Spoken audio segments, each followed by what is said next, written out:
Halo, apa kabar semuanya? Di video pertama ini saya akan membahas pronoun in subject, di mana pronoun ini khusus dalam bentuk subjek saja, tidak digunakan dalam bentuk objek. Kenapa? Karena dalam bentuk objek, pronoun memiliki bentuknya sendiri.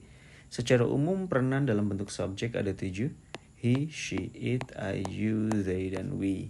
Tentu saja karena ini pronoun adalah kata ganti, maka tugasnya untuk menggantikan kata benda. Di mana setiap kata benda pasti memiliki jumlahnya masing-masing atau bahkan tidak terhitung. Maka di sini akan menjelaskan bagaimana kata ganti itu digunakan. Ketika nanti yang digunakan adalah he, maka jelas maksudnya adalah ditujukan kepada dia yang berupa pria dan berjumlah 1 orang. Untuk she, ini menjelaskan dia seorang wanita berjumlah 1, seorang wanita. Kemudian it untuk menunjukkan benda di mana benda ini bisa berjumlah 1 atau yang tidak terhitung. Jadi untuk kata benda yang tidak terhitung dia bisa menggunakan it sebagai kata gantinya. Yang keempat ada I di sini untuk menunjukkan saya dan berjumlah 1 orang. Selanjutnya ada you yang berarti kamu atau kalian. Jika kamu pasti isinya 1 orang, kalau kalian pasti lebih dari 1. They ini menunjukkan mereka bisa berupa benda atau bisa berupa orang yang terhitung. Pasti lebih dari 1 jumlahnya. Kemudian yang ketujuh ada we yang berarti kami atau kita dan pasti isinya lebih dari 1. Kita ambil contoh di sini yang sudah saya siapkan, di mana yang pertama ada Rudy is working for the huge company. Rudy sebagai subjek di sini, karena dia laki-laki dan berjumlah 1, maka kata gantinya adalah he. Next, Julia has some bottles of milk. Subjeknya adalah Julia. Dan dia seorang perempuan dan berjumlah 1 orang, maka kata gantinya adalah she. The car is expensive.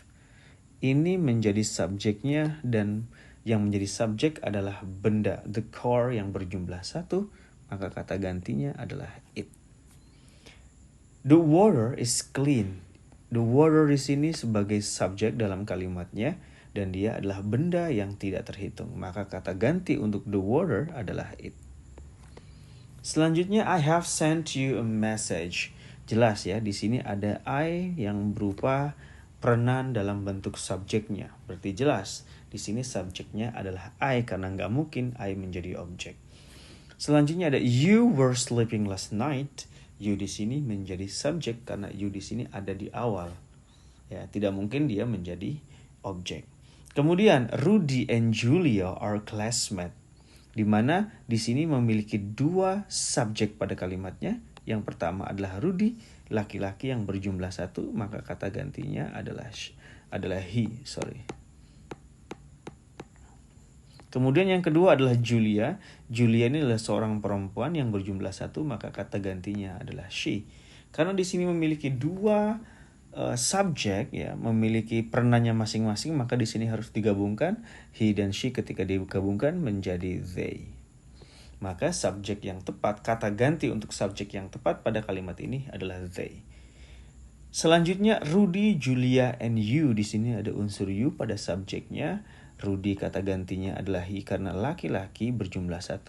Julia adalah she karena perempuan berjumlah 1. Kemudian ada you di situ. Maka he dan she ini masuk ke dalam you, orang kedua. Maka kata ganti untuk Rudy, Julia, and you untuk bentuk subjek ini kata gantinya adalah you yang berarti kalian, bukan kamu. Kenapa kalian? Karena ada Rudy dan Julia di dalam you. Maka you di sini berarti kalian. Selanjutnya ada Rudy, Julia, you, and I sebagai subjek dalam kalimat ini. Rudy kata gantinya adalah he, Julia adalah she, kemudian ada you, ada I. Maka ketiga Rudy, Julia, dan you ini bergabung ke dalam I menjadi we. Bentuk orang pertama jamak. Jadi Rudy, Julia, dan you masuk ke dalam I menjadi we karena ada I di situ. Semoga bermanfaat pelajaran pronoun in subject ini untuk kalian bisa check your progress in understanding these materials dengan mengerjakan Google Form yang ada link di bawah ini. Silahkan diklik saja di check your progress. Semoga bermanfaat. Bye-bye.